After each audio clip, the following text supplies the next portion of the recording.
Welcome to Denver Startup Week. I'm Ben Data, co-chair of DSW. This year marks the 10-year anniversary of Denver Startup Week. This community has been the catalyst for lots of change over the past decade, and this week we're coming together to celebrate the past and dream big for the future. We are able to bring Denver Startup Week to this community thanks to our 2021 sponsors. Thank you to our HQ and title sponsor, Amazon, and our title sponsors, whose leadership makes this week come to life. Capital One Cafe, Downtown Denver Partnership, Fluid Truck, Hotel Engine, and WeWork. And our track sponsors, who have made all of the great content you're hearing today possible. Founder Track, Kickstart, Growth Track, Friday Health Plans, Developer Track, Quizlet, Product Track, Palantir, Designer Track, Battery 621 in the Public Works, People Track, Exactly, and Spotlight event sponsor, Strat Labs. Our headline event sponsors are bringing the excitement this week. Thank you to B-Side Fun, Colorado Public Radio, Comcast, Coors Brewing Company, Denver Pavilions, Entrepreneurship at the University of Denver, Gusto, JP Morgan Chase, Method, Moss Adams, Pine Insurance, Promontory Mortgage Path, Red Bull Basement, Southwest, Tattered Cover, and VF Venture Foundry. Finally, thank you to our partner and member sponsors listed on the screen. Please say thank you to these companies as you enjoy our hybrid Denver Startup Week. And don't forget to use hashtag #DenStartupWeek to share your experience and moments of inspiration on social media.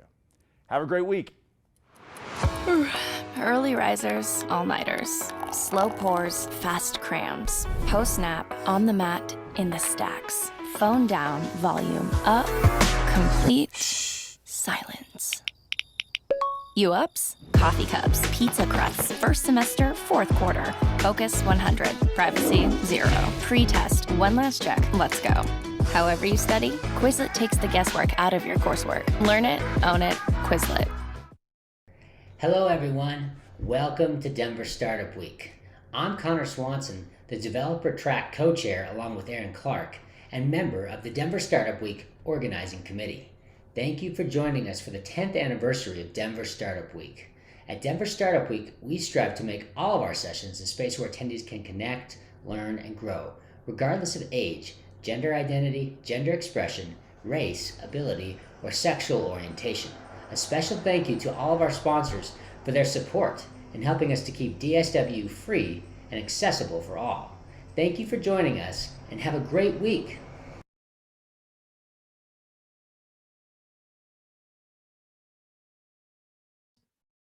Hello, everybody. Happy 10th Denver Startup Week.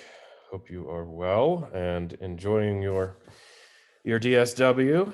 And I am pleased to be joined by Shira Frank and Kevin Owocki, even though he is currently listed as Dave Mayer #2 on this call. In the Zoom here, we'll get that renamed, and we know who you are, Kevin. Just brief introductions. My name is Dave Mayer, just a passionate community builder of more than 11 years for Boulder Startup Week and Denver Startup Week, original organizer, and also a passionate advocate for mental health in the startup ecosystem. Kevin and I did an event together on mental health and wellness in startup realm, along with Brad Feld and Tom Higley and others in 2014. And so I reached out and said, hey, Kevin, do you think this is potentially an interesting opportunity to talk a little bit more about our personal experiences and about the realities of mental health in the crypto realm? And so he said yes, and then recommended we invite our friend Shira to join the call. So that's a little bit about how we got here and who we are, and maybe we'll ask our panelists to introduce themselves. Shira, maybe you want to start? Yeah, I'd be happy to. Thank you, Dave. And great to be with you, Kevin. And hello, everyone who's joining live or will join at some other point in time. I'm Shira Frank, and I professionally am the founder of Maiden, which is a user research lab focused on digital currency user research, neutral user research. So not promoting any particular product, but trying to understand the whole ecosystem and how we can reach people to meet their real needs with this technology. And I also am a strategic advisor at the MIT Digital Currency Initiative. So that's my world of crypto personally, where my hands are most connected to the work. Why I said yes to join this panel and why I'm really grateful that you organized it, Dave, and that I think Denver Startup Week and Boulder Startup Week have really, in my experience, always made a place for this. And I think that's fantastic. Personally, in terms of my mental health journey, is that what you'd like me to share right now, Dave? Just a little intro? Yep, that's great. And I forgot to do that myself. So yes, but We'll please circle dig back. in. Okay, we'll come back. Yeah, because I think it's really important for everyone to know, who are these people talking about this really intimate, vulnerable thing? Where are they coming from? So there's obviously a lifetime one could share about their connection to mental health. I'll just say that personally, I was diagnosed with manic depression in my 20s. And I went to a psychiatrist at that moment because I was very, very clearly terrified that I was actually going to kill myself. I'd felt that way many other times in my life. It had been kind of a constant. And I just thought, that's part of being intense. Like, that's part of being Jewish. That's part of caring about social change. Like, that's part of seeing pain in the world. You just always kind of feel like it's crushing you. But I had just adopted a teenager and I was a parent. And I was like, okay, I don't get to just kill myself. Like, I have to figure this out. So yeah, I wasn't exposed to kind of the world of psychiatry or that kind of world until that moment. Thank God. And I was diagnosed and I started meds immediately. Luckily, they worked. I got just the right cocktail, which is very rare with bipolar, but I just happened to get really lucky. And then fast forward, I came to Colorado and actually, you mentioned Brad Feld.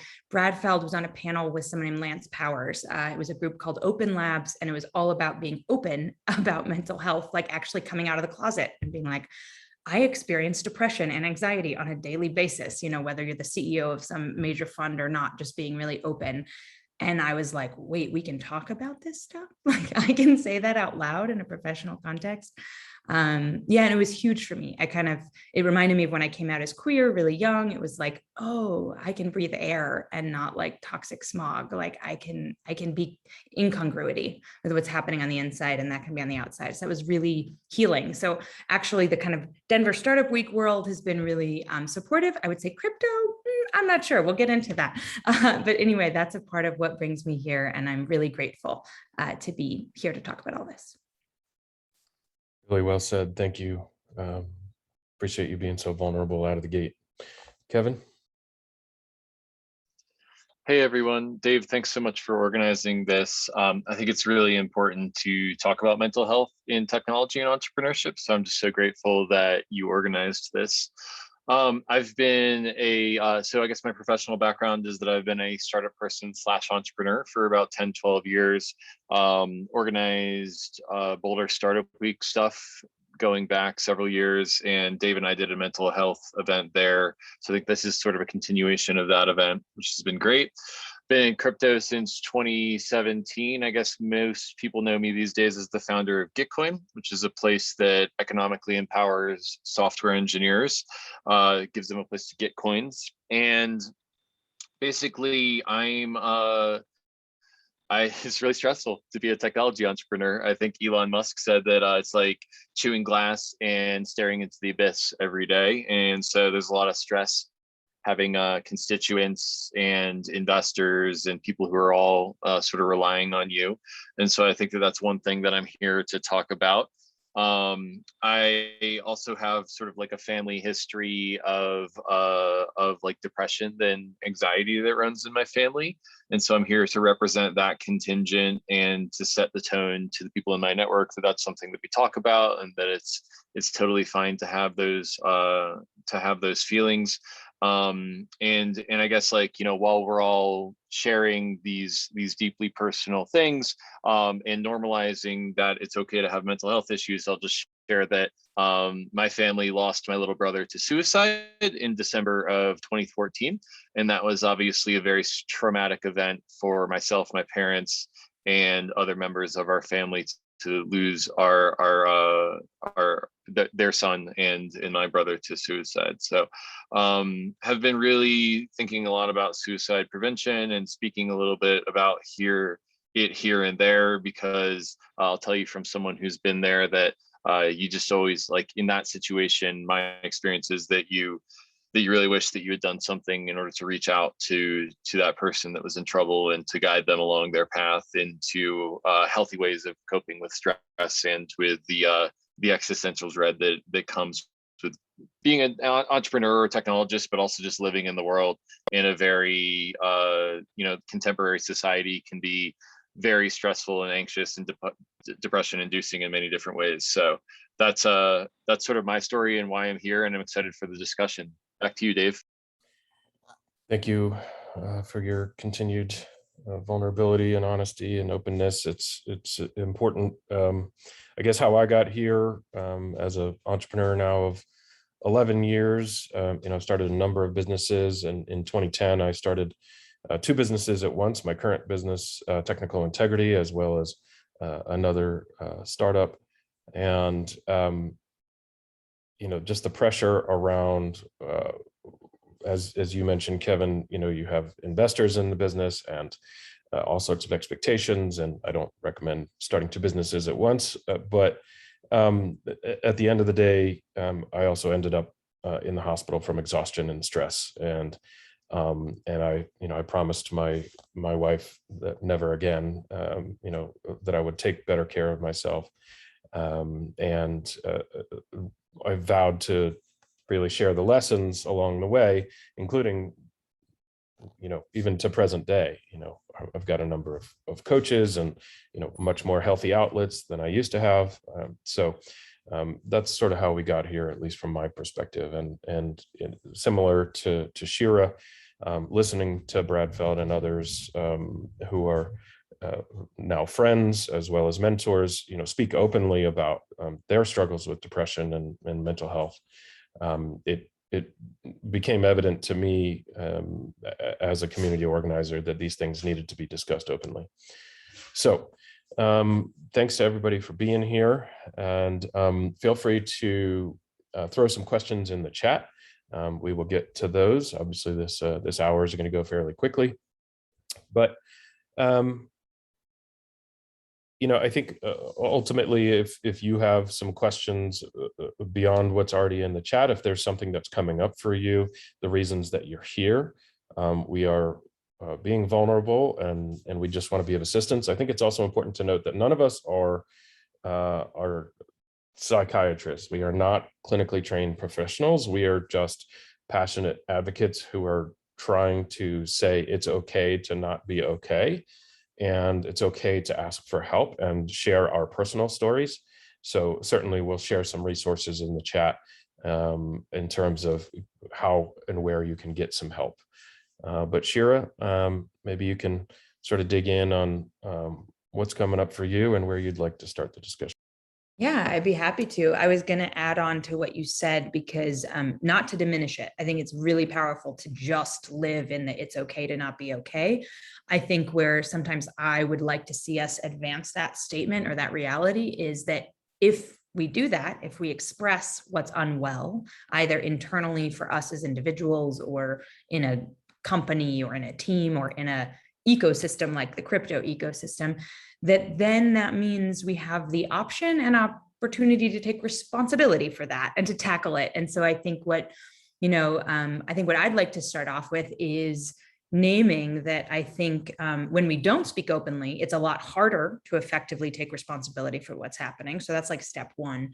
But I think that I would like us to turn a little bit as a community and as managers or leaders or whatever to be like, okay, how do we effectively tackle these things? And what are these things? What does tackling the mental well-being of our community mean, or of the people that we work with?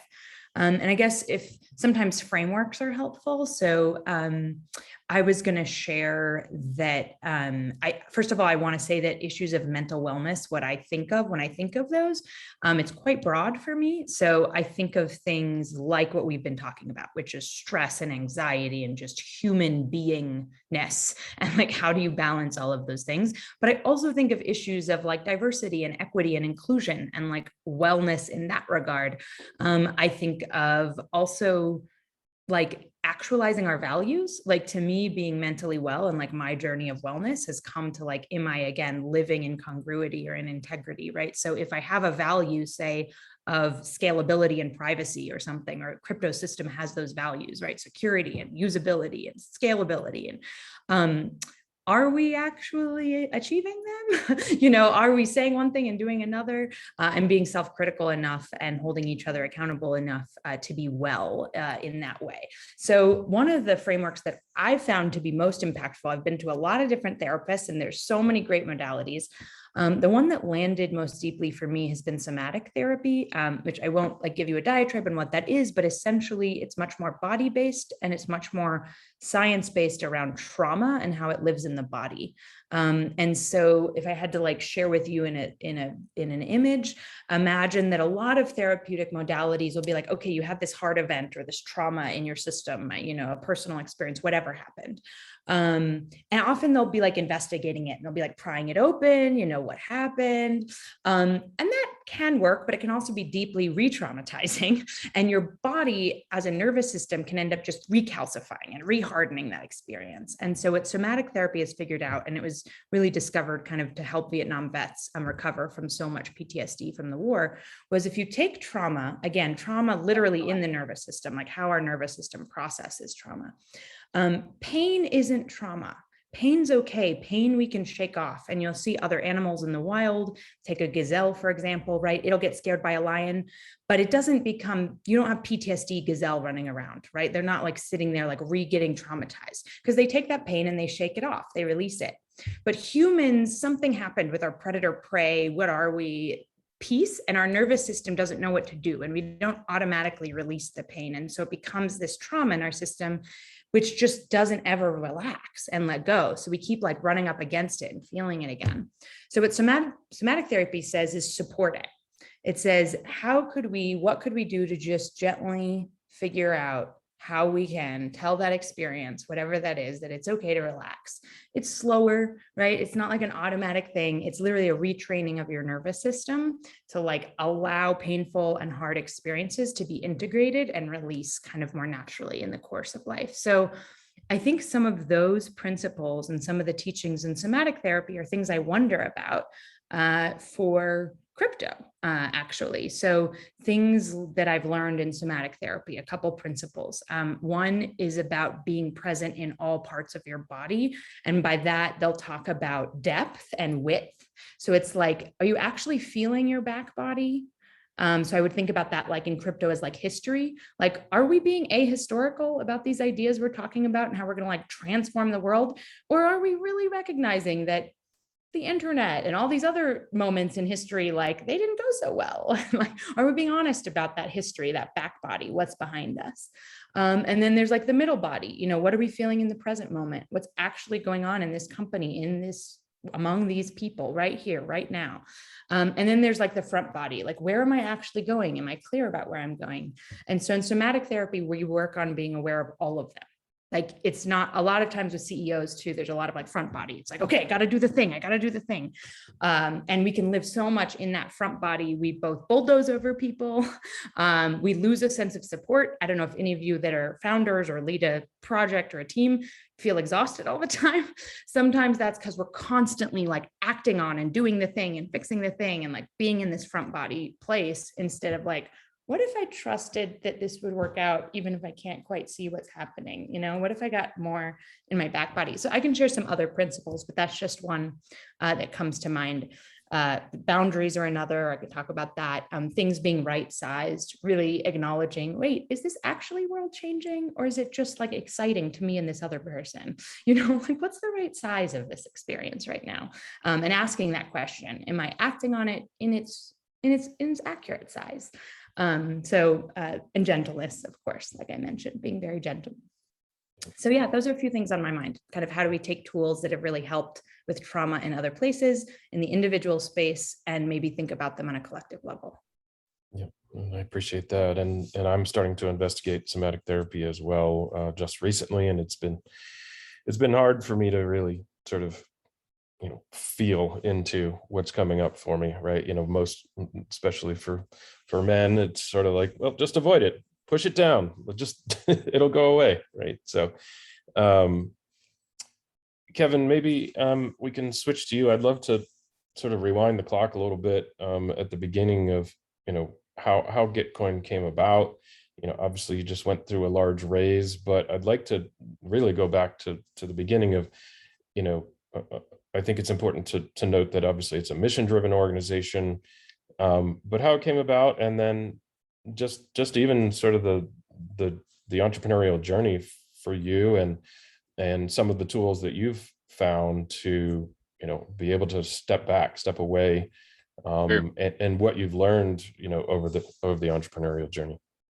Sure. Yeah, Dave, happy to share. I think I'll note before I share that I have not figured it out. And there are lots of things that I have not figured it out. And I've got pretty bad work-life balance right now, but it's a journey and we're working on it. So started Gitcoin in 2017 during a time when the Ethereum space was going up 50 to 100x. Reinvested some of the money that I had put into crypto into building a brand called Gitcoin. And luckily got funded back then by Joe Lubin, the founder of Ethereum, and just kind of spent a lot of time building and really focused on, like that front brain that Shira talked about.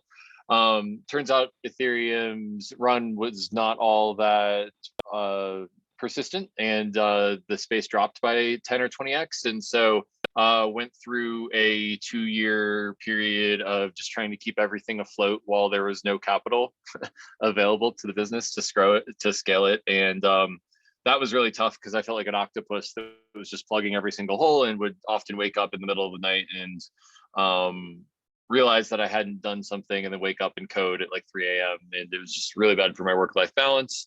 And luckily, eventually the market recovered. We survived, and I think I still have a little bit of PTSD from that most recent bear market. But luckily, the markets have bounced back, and we've been able to raise around and scale up to like 22 people now. So that's been really great. But I'm still kind of taking this call from home, and like my wife's in one ear telling me that there's something around the house that we got to do. So I have like pretty bad work-life balance now. But I think that the journey of, it's just 24/7 capitalism straight into your brain to be an entrepreneur in this market. And it's kind of scary because like capitalism it feels like it doesn't care about your mental health. It just wants to use you as an agent of change and an agent to make returns. And maybe that's, I've surrounded myself, I think, with partners and investors who are very empathetic and caring about me, but I can't help but sort of internalize some of the market pressures to myself personally. And so to keep that at bay, I just try to remember to focus on my breath whenever I can. Got a little timer on my watch that reminds me every 5 minutes to recenter myself. Yoga, exercise, Zazen have sort of been my tools of the trade in terms of warding off a lot of that stress, and just making sure I make time for myself and my family has been something that has worked for me. But again, I'm very privileged and lucky to be where I am, and so I don't it obviously won't work for everyone, and that's just kind of what my experience has been. Appreciate that. And there's a question in the chat, and it's interesting. It's also reflective of a little bit of part of what you just said, Kevin, is that while we didn't necessarily come at this panel initially from a pure crypto trader perspective, I think there is a considerable amount of that, and a few of those types of folks in the audience. And interestingly, in some of the homework that I did, just a couple quick Google searches around mental health and crypto, that it filled a whole page of how am I supposed to how stressful it is just to be watching these numbers go up and down. And so let's talk at least briefly about that 24/7 aspect of trading, not necessarily building a business around it, and then we can come back to the business. Do either of you have thoughts on the reality of that and keeping some sanity around that?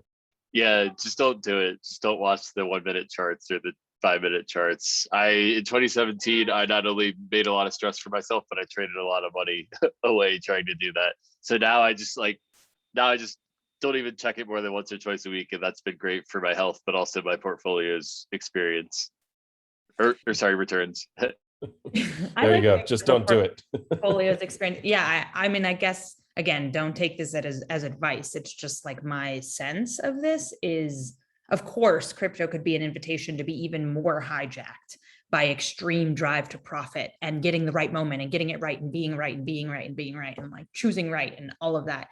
I think if we lead from that place or engage in crypto in that place, we're like missing the mark, like actually holding and waiting and being humble and not trying to figure it all out and not like, I don't know, I find it to be quite an interesting invitation. And I wish honestly that people who'd gotten incredibly wealthy already out of the privilege of either being engineers early, so they knew about it early, or just happening to be white or more wealthy or more connected in this society early on.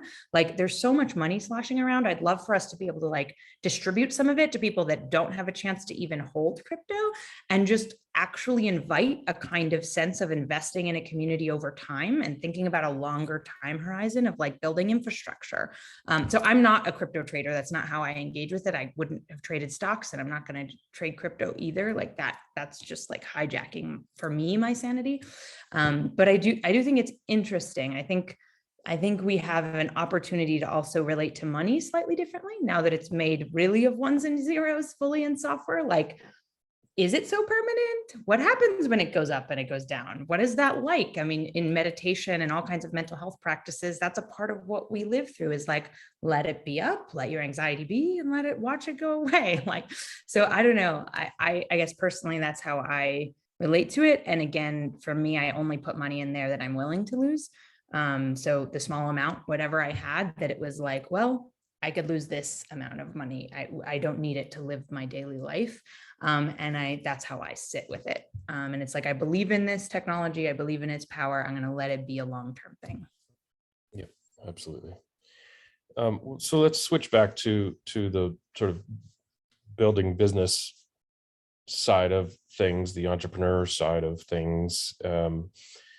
And, you know, I think this applies certainly across the board in startup culture regardless, but this, you know, as Kevin mentioned previously, this sort of Instagram culture of success, that you're only showing the wins, right, and not acknowledging the failures along the way. And you know, obviously that's an issue, right? You know, you're not sort of showing the full picture with the world. So will either of you feel like chiming in on sort of the weight or the reality of sharing sort of both the good and the bad, and how that might help folks sort of have a better grasp of the entrepreneur day in the life and crypto and startups in general? Kevin? Yeah, Kevin, do you feel like you've done that well? I'm just being honest with myself. Like, is that something I've done really well or not? I don't know. Yeah, I'm not really sure. I do think that, you know, in a world in which everyone's trying to create a picture perfect sort of online persona, there's not a lot of supply of authenticity and vulnerability. And, you know, it depends on what market you're pursuing. But I think that, well, I'd like to think that at least people in Gitcoin's target audience and the people that I've been optimizing for are they're receptive to the messages that I've posted about mental health challenges, and then also learning from failures as much as successes, and sharing challenges and sharing context and all of that kind of stuff. But I think the sort of incentive mechanisms of the web just don't optimize for that all that much. And so to be honest with myself, I don't know. I think that I keep a lot of this stuff private just because it doesn't feel like the web is the place to be vulnerable these days. We've got in-person events in Colorado that feel a little bit more genuine, like a little bit more of an outlet for that. Yeah, I agree. I mean, I don't know, my work life isn't really on social media. So that's one thing I guess I've done, is just be like, it's too complex to try. So I haven't attempted it. Maybe I'll try it and see if there's a way to do it. But I agree, the medium's the message a little bit there. So it doesn't really feel like the right place. But in terms of just the reality, I mean, I don't know for you, Kevin, but Maiden, I don't know, we've considered and explored most of like 20 different business models over many years until we've arrived at like what's working, and still what's working is a temporary what's working, like in the sense that we were like, why isn't the crypto ecosystem investing in user research? And like, no matter what we would do, and no matter how many of the wealthiest people with values we talk to would say, yeah, I really care about knowing what people really need, they would like not be willing to invest significant capital into it because, I don't know, they're still making money, even though we're not reaching mainstream audiences. So whatever, it was like we were too early, right? So it was like so much iteration. And I think just recognizing, I learned this from raising a teenager, but every crisis or problem or failure, whatever you want to call it, doesn't have one answer. And so I think one of the things I had to really learn as an entrepreneur and as a parent was that. And so that every point where it was like, it seemed like failure, and it was failure of a certain angle, it was like, okay, what's another way to approach this crisis, right? And like, eventually it just kept turning and transforming because the underlying question was still relevant for me and still deeply in line with who I wanted to be and what I wanted to do in the world, right? And like, eventually I found my way to like, okay, I'm going to work with MIT. Like, if there's any place where we could get like authority in this community, it's in a tech way, right? Like, technology has so much authority in this community. And boom, like now I'm working with MIT. We have global user research about to kick off in 4 really, really poor countries around the world, sponsored by Gates Foundation. Like, it all worked out, and like, all that stuff happened, but it might've taken a lot longer and a lot of different turns and a lot of unexpected turns. So again, I don't have like an easy answer, but I think with failure, I think it's like, to me, I've learned to treat it as like an invitation to get more support, to wonder about new ways of doing things, and to be curious about like how to shift, instead of the idea that something's like wrong with me or wrong with the idea. It's like, maybe the idea just needed more time, or it needed a different angle, or I needed other people involved. So I don't know, I guess that comes back to a kind of gentleness and a humility as well. I think that's really been very helpful. There was also another question, I don't know if you saw it, Dave, in the chat, about getting like one-minded and getting kind of off kilter when you're so passionate that it becomes everything you do, and that feeling really hard. So if we want to get to that question eventually, I think it'd be great. Go ahead and dig in. I somehow missed it. I don't see it at the moment. Okay, great. So yeah, Jesse asked, like, I get super passionate about a project and I obsess over it, and it turns into the only thing I talk about. And that makes me feel one-dimensional. Do you have any advice for keeping passion, but still being a person? So I don't know, Kevin, if you want to start with that one.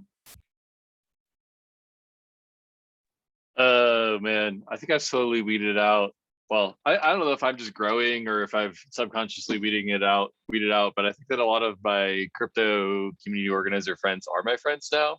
So I had like, when my wife wants to do a double date, I'm like, well, is the other guy a sports guy, or are they into crypto? Like,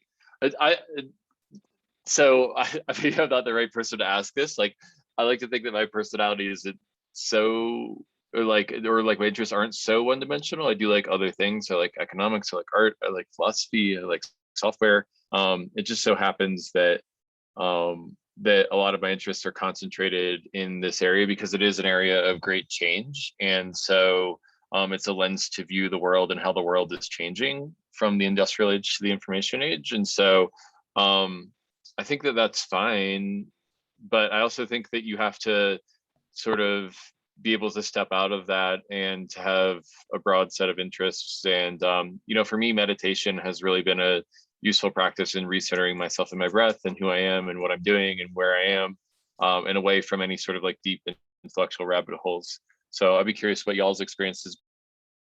Yeah, I want to hear from Dave too. I'll be real brief. This is really hard. I don't know that I could have come up with a good solution on my own. I happen to be Jewish, and I happen to have gotten interested in Judaism when I was really young.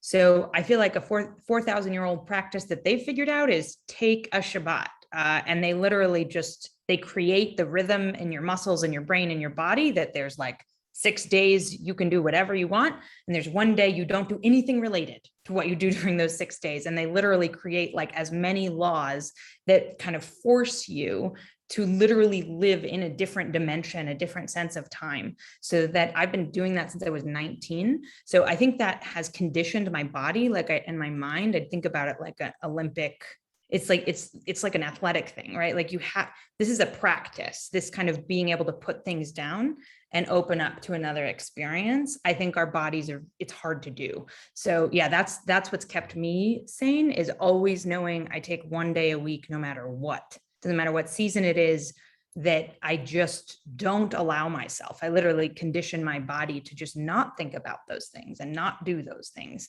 And that means like not spending money even, right? It's just like changing your mode. Just think about it like that, like turn on, turn off. So that's what's kept me able. And I think as someone who's super passionate, I've needed that, because otherwise, yeah, it would never end. It would just never end. Yeah.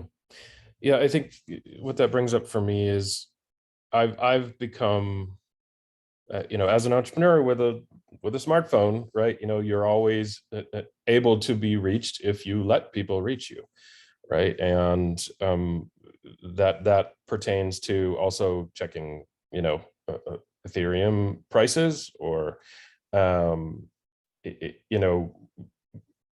Twitter is there, that Instagram is there, that email is there. And I have just really, in the past probably 3 or 4 years, just put up boundaries and just said, look, at a bare minimum, I'm here during sort of core work hours for you, to my clients, and feel free to text me if it's urgent, but by and large on the weekends I am recharging, right? This is my opportunity to go hiking, biking, snowboarding, whatever, and those things are important to my mental wellness. And yes, client A, you, again, if it's urgent, I don't, this has not happened in 3 or 4 years, but if it's truly urgent, you can text me on the weekend. But more often than not, I am not available, right? And that's very intentional. And then I take it even a step further. Like, I just got back from a trip to Greece, where I deleted the email app. I let my clients know I was not going to be available, and deleted Instagram, deleted LinkedIn, all the shit from my phone that just didn't need to be there, to even just, there's a self-control issue, right? Just to sort of, there's 4 apps on the phone that you sort of check in order each day, and then also, just basically taking it out of the equation. Like, it's just not going to be available to me, and I'm going to force myself to just be present, put the phone down, read a book, go to the beach, and just recharge, right? So I can come back stronger and better for my clients, and for myself, and obviously for my wife, et cetera. So I think everybody's different, but forcing that level of change and that level of, not being available, so you actually, need to be in the present moment. And that's the last thing I'll say is, I've focused on sports like snowboarding. I'm excited for the season coming up, and I'll go, and much of the time, it in order not to be injured, you have to be fully present, right? It's you have to get rid of all the other stuff, the client concerns, the stresses about raising money, the stresses about crypto prices, whatever it is, and just be present in doing things that you enjoy. And then again, once you've carved out some time, whether that's over lunch or over the weekend, you'll come back better and stronger, and more productive, and likely more profitable if you are carving out time for yourself. Love that. Kevin, I wasn't sure if we wanted to dive into crypto culture specifically at some point, but I know if there's no other questions from the audience, I'd love to hear your thoughts on like the mental health of the crypto community and what we might want to inspire or invite ourselves and our other leaders to do about that. Sure. Or what kind of world we're creating. I'm happy to go into that. I feel like, Dave, you're moderating this, so I should get the nod from you. No, please. I absolutely feel free to dig in. I saw somebody who had raised a hand, but I seem to have lost. Let's start there. Yeah. Was that Jesse still? Jesse, you wanted to chime in again on your question? I don't know that it was. And so forgive us if we missed that. So please do. Oh, misclicked. Okay, great, Jesse. Oh. No worries. You can click Okay. again if you're so inspired. Yeah. So Kevin, I know you and I have touched on this at some point, and it's always fun in a different time to be like, where are we at with this question? So yeah, I guess, I don't know, the meta health of the crypto community, or how you think about that. And we can also sort of tie it in. There is a question in there around, and I'll probably rephrase it a little bit. And Joseph, you can correct me if I'm misparaphrasing, but his question ultimately is asking, how does capitalism and your desire to make money play into your role in crypto, as well as how does it play out in your life? And it's a particularly interesting question because, again, Kevin, you've built this sort of mission driven but still money making opportunity. So maybe we can reflect on that at the same time. Yeah, oh my gosh. Well, this question has such a broad surface area that I'm not even really exactly sure where to start. Saying, what is the mental health of crypto is like saying what's the mental health of all the internet. Like, we're talking about a decentralized movement that is like the internet changed how information flows in society to be broadcast across the computer network, and now we're doing the exact same thing for financialization of the world and for scarcity of the world. And so I think like part of this is like, what is human nature, and then how is it reflected back to us in the machine that we're building and the network species that we're building. So that's all of my hedging and sort of like broad swaths of the topic. But I would say that basically we're starting with finance and reinventing finance, and there's a lot of elements in finance culture that have permeated crypto. And I also think that it's brought out the worst in some people, and it's brought out the best in some people, and it's very hard to paint it with more than just a broad stroke. I do think that there's one useful framework that I've adopted from Yancey Strickler, who is the founder of Kickstarter, who basically has this idea of a bento box, where basically instead of just always focusing on what's good for now me, you focus on what's good for future me. And then you also expand that out to another vector, which is the community. So what's good for now us, and then future us. And you can expand that out to us being on this panel, us being Coloradians, us being members of Gitcoin, us the world. And so I am encouraged to see other people in the crypto space start to think about a bento box of incentives out into the future, instead of instant gratification and groups of people instead of many people. But I think that that's a minority culture. My nihilistic take is that we're just financializing everything and it's going to be a complete dystopia. And my optimistic take is that that's just the bootloader, and we're going to build a better, more transparent, fairer, equitable financial system off the back of this. So I have lots of different conflicting thoughts on this, and I'm curious where that volleys back to y'all. Yep, very healthy to be conflicted on all of this.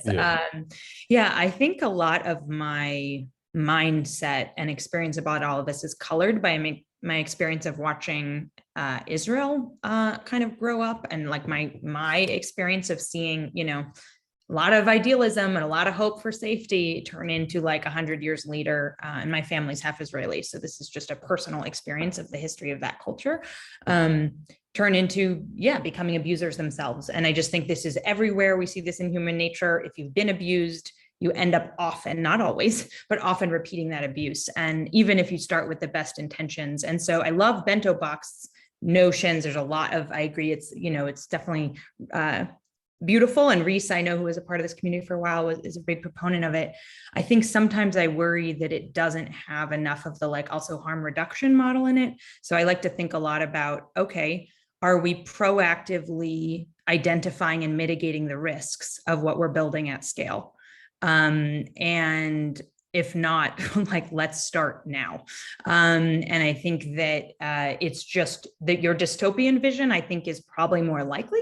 Like, if we just look at history, right? It's probably easier for us to unintentionally, or maybe intentionally, I think a lot of it would be unintentional, recreate and actually ossify some of the worst traits of the financial system, some of the worst dynamics of greed and sociopathic incentives that are already within our culture. And so I guess I have kind of, I don't know why I don't know if optimism, I have I have excitement and curiosity about the fact that we're at an early stage, so that if we did choose to really be proactively and preemptively identifying and mitigating the potential risks based on all this history we have, and I think the internet didn't have the luxury of having an internet before it. So I think we kind of have a sense, at least, not of all the risks, but of a lot of them. That I feel like we have the chance to do something very radical, meaning at the root of society. I think information's at the root of human lives. I think value transfer might be even deeper in the stack. And then maybe if we're like information in the internet, maybe like value transfer and money pretty deep in the human need stack. And then maybe intimacies next, lower down, like how are we actually feeling a sense of belonging and connection with each other. So I feel like if we can affect the architectures at the value level, which is what crypto ecosystem is playing with, right? Like you can literally rebuild all of these architectures and incentives and structures. That's exciting. So I guess my optimism comes from the depth of what we're doing. It's like we're in the guts and DNA of our civilization right now. And even though it more likely we might get it wrong, the chance to possibly shift it very fundamentally is what keeps me hopeful. I feel like I should just turn this entire call over to Shira just to talk for the next 15 minutes because I love how your brain works. So thanks, Dave. Thank you for that. Yeah. So Taylor asked an important question, and it's really sort of at the core of why we're here. I'd love to hear your thoughts on how to approach conversations about mental health in the workplace with colleagues, managers, leadership, et cetera, not just in crypto, but in startups. How do we encourage these conversations and allow for vulnerability into the company culture? Any ideas? So, what this brings up for me is a story that I heard about sort of two different kinds of managers and leaders. And one in the example went out to do a fundraise and was not able to raise the whatever it was $3 million that they needed to sustain the company. There was a lot of fanfare around it, but was unsuccessful. And in one situation, the leader went into their office and decided not to share what had happened and what had transpired, and that things were unsuccessful. And in the other situation, they called an all hands and were completely transparent about the realities of the situation, that we're going to, get through this together. Obviously, there's sort of a time and a place, especially as a leader, as to what you share and what you don't. But I think it's that sort of, authenticity and that vulnerability, and just, which type of leader do you want to be? Which type of organization do you want to be a part of? Right. And, I think the good news is, with all of the changes around racial equity and diversity, equity, inclusion, that there, with working from home, there's been dramatic changes in the workplace, and employers are at least starting to understand, in order to retain the top talent, that they're going to have to shift the, sort of top-down approach, right, at all costs. And further good news is that in this economy, especially in the engineering realm, you collectively are in a good space to move around if you're not getting what you need from leadership, right? That there are plenty of opportunities to join an organization that embraces the values that are important to you. And so, Kevin, I'll probably kick this over to you and just sort of ask you, what are you modeling for your team at Gitcoin in terms of vulnerability and authenticity, and especially around mental health? And I know this is likely a new-ish topic, but as a leader, both sort of online and in real life, how do you encourage people to take the time that they need, even though I understand you have time sort of creating that space for yourself sometimes? Yeah, totally. Well, I think we're still trying to get intentional about our culture. And this is my first time leading a team of this size in the scope. So I wouldn't portray myself as an expert, and we're probably doing things wrong, but I try to think of the golden rule and try to respect people's boundaries, I think, is the starting off point. So basically, like, not bothering people on nights and weekends, with the exception of, like, we had some site downtime a few weeks ago, and I think that the engineers are thinking about getting like a pager system to deal with that. So first, do no harm, and sort of having empathy for each other.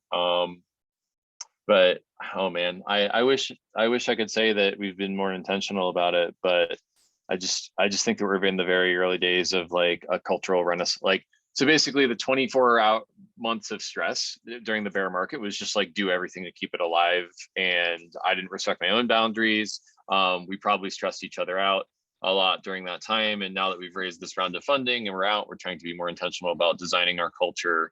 And so I think that it sort of starts with being intentional about that. But this is the first time we've had more than a couple months of burn left in the bank. So I can't tell you that we've done a good job of focusing on this thus far. It's just been about survival for a lot of 2019 and 2020. Yeah, and Yeah. certainly and Shira, I'll toss it to you in a second, but both Kevin and Shira, I think it's, if there are other organizations that you have seen that you believe are doing a great job, please call that out as well. Oh, I wish I could. I'm sure there are.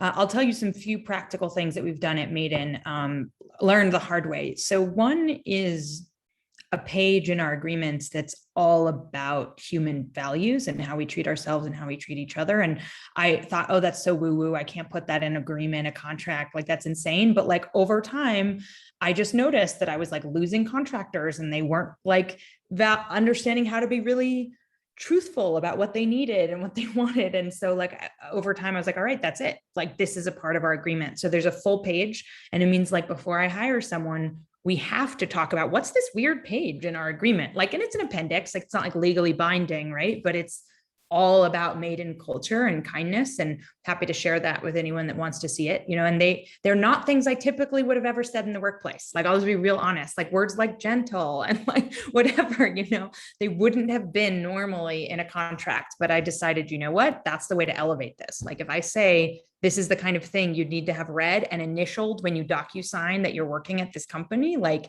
that's important. So that's one tact. Like, and we can then come back to it when we're in a stressful moment, or I'm offering critical feedback and someone feels attacked or whatever it is, like we can come back to those values because we've signed to them and we've said like, this is a core. I don't think this is a huge thing, but it's a small thing. It seemed to be helpful. We have a Slack channel that's just called well-being. And like, I try to post in it and other people post in it. We say like, this matters. Like, again, just even seeing well-being on your Slack, these like small things of saying, oh, right, we care about that. How do we actualize that? And then I'm sure most people do this, but maybe if you don't, I really believe, even if it's a 15-minute meeting, have a 1-minute personal check-in. If it's a half-hour meeting, have a 3-minute personal check-in, and that it goes both ways. So if I'm your manager and I'm not telling you how I'm actually personally doing, like probably you're not going to be honest with me either, which means I'm probably going to overload you because I don't know what's going on, which means, so just incorporating actual personal honesty all throughout all of your meeting culture, whether as a group team or in one-on-ones, I think has really been things that have helped. And I also said in the chat, like, I don't have a magic pill. I think this is one of those things where one has to lead by example and just start to be really open and honest. And that, that usually sparks the next person in the organization. Oh yeah, Dave, you sent this to me personally, but I agree. Yep. I think, yeah. Apologies. I was intending to send it to everybody. I was just sort of saying that I think it's important for leadership to celebrate the small wins as an organization, to own the losses and failures and what the organization is learning from them, right? Rather than, sort of whatever, the traditional top down and, go and only talk about the good things. And, I think that's a failed model that we're seeing now. Hopefully, Taylor, that gives an overall sense of where we're coming from there. I think also I have come to a place in my career where I'm just super candid with people. Like, if I'm not getting what I need, or if I'm hearing something that makes me uncomfortable, I just sort of bring it up, right? And just like, hey, whatever it is, like, I'm having some challenges at home and I'm sort of feeling like the organization is expecting me to be available 24/7. I really need to, be available to my spouse because she's having a hard time right now. And I thought you should know that, like, what are the, because it's not really articulated in the company bylaws as to, how the organization looks at taking time off for mental health or whatever it is, can we spell that out, or can we at least talk about my individual situation and just sort of take a deep breath and, obviously think carefully about how you're going to say it, but just sort of tackle it head on, right? And if it's being ignored, or if you're feeling like you're not getting what you need, then I think it's important to bring it up directly, right? Have really direct, honest, vulnerable conversations rather than just sort of hoping that they're going to change. So, we've got about 5 minutes left.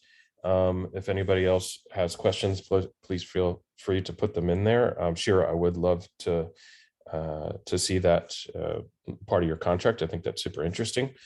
So maybe some concluding statements unless we have any last minute questions here. So final thoughts for the audience and folks on moving forward in mental health, in crypto and in startup life generally.